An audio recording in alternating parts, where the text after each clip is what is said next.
HarperCollins and Harper Audio present The Battle for Roar by Jenny Mclachlan, performed by Billy Ashcroft. Chapter 1. It happens during PE.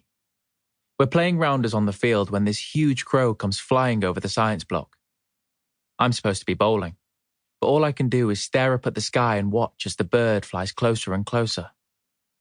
"Throw the ball, Trout," bellows Mr. McGill. My best friend, in the real world, Adam Zeng, waves his bat around. "Yeah, smash it to me, Arthur.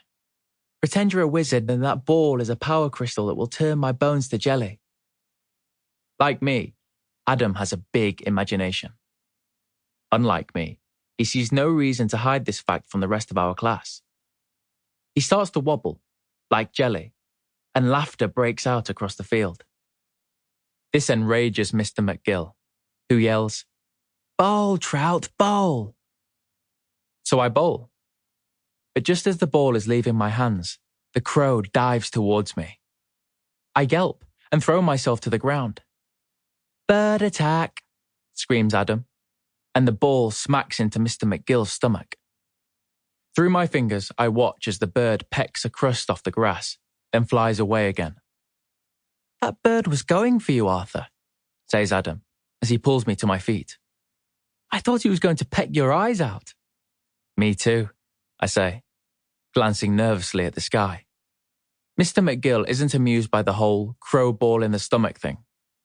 He sends everyone inside to get changed, except for me and Adam.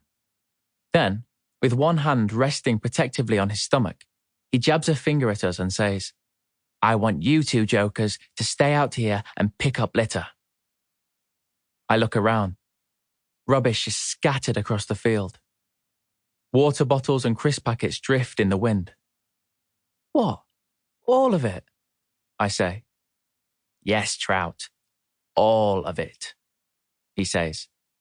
Then he turns and stomps off, calling over his shoulder. "Useless bowling, by the way." Once he's out of earshot, Adam squeezes my shoulder and says, "Gadzooks, Master McGill is a swine." Adam's into live-action roleplay, and every weekend he goes to some woods and pretends to be a medieval knight. He doesn't see why he should have to stop, just because he's at school, and often speaks using ye old language. I think this is really funny. My sister doesn't. "Verily, 'tis true," I say, because the medieval thing is addictive, and no one is around to hear. And then we start to pick up litter. After a while, Adam says, "You know what, Arthur? I reckon that crow came from the land of Roar." I freeze, my hand hovering over a sweet wrapper. "What do you mean?" "I bet Croaky sent it as a message," he says, his eyes round with excitement. He's basically saying, "Watch out, Arthur Trout. I'm coming to get you." It's hot on the field, boiling. But even so, a shiver runs through me. I force myself to laugh. "Yeah, probably." "Definitely," says Adam.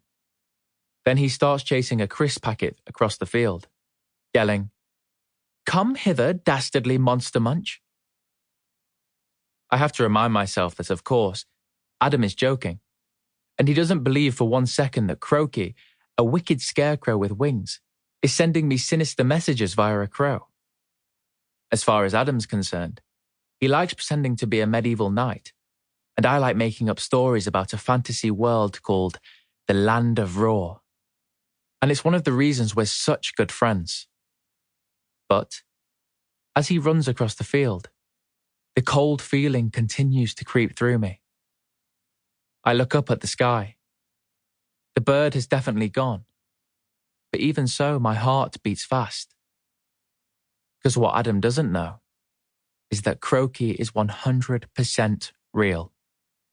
From his feathery wings to the tips of his life-sapping fingers, and sending me a creepy message is exactly the sort of thing he would do. Chapter 2. After Sample complete. Ready to continue?